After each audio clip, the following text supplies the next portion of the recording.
Hey everyone, I just wanted to get you guys started on this circuit lab. Unfortunately, we can't use the real thing right now, so this is the best thing that we have. So in our Google Classroom post, there were a couple things. One was a link to the PhET lab, which is, excuse me, on the left side of my screen, and the Google Doc where your answers are going to go, which is on my right side of my screen. So when you click on the link, if you're asked to choose between the intro and the lab, you can just click on the intro. And I want you to try to build a circuit on your own. Remember, a circuit has to be a closed path where those electrons can travel through. So leave these settings as they are. You don't really need to mess with them. But these are all of the materials that we have to work with. So let's start with a couple wires and a battery. And to know if it's working, let's drag a light bulb in there. You see you want to connect them to those circles. If they don't change color, then they're not connected. So this is a circuit. It's working. My electrons are traveling through, and you can see that the light bulb is shining. Okay?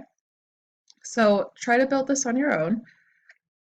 Answer the questions that follow about the introduction, and then what you guys want to do is you want to mess around with these objects and figure out which ones are conductors, which ones let the electrons travel through, and which ones are insulators, which ones don't let the electrons travel through.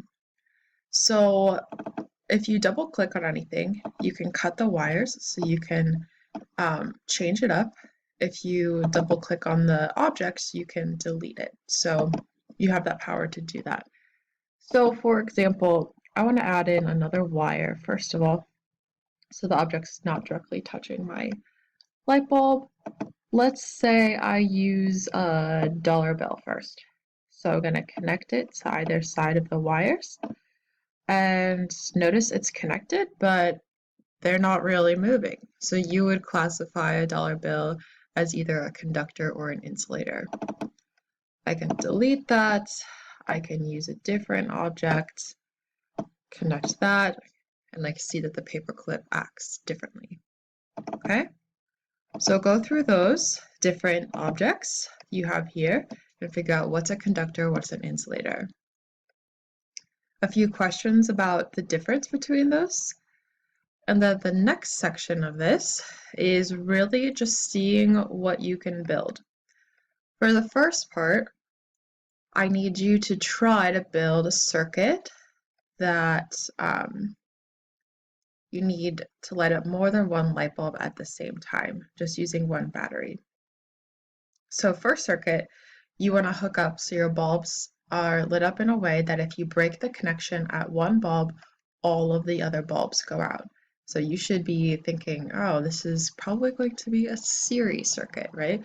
So try to build a series circuit. Use the pictures online or in our notes to help you kind of figure out what that might look like. Answer the questions about that. Notice that's a series circuit. And then I want you to try to build a parallel circuit where if one light bulb goes out, the rest will still be able to stay on. Okay?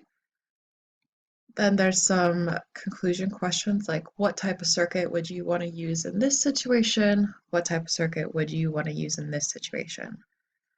And then I just have some optional prompts here if you want to mess around with this.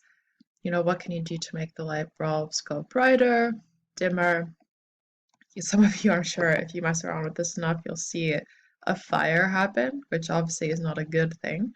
But I'm sure you'll mess around with that and figure it out. So this is an opportunity to let you know how circuits are working visually. If you guys have any questions about the questions on this Google Doc or how to work this, feel free to email me, okay?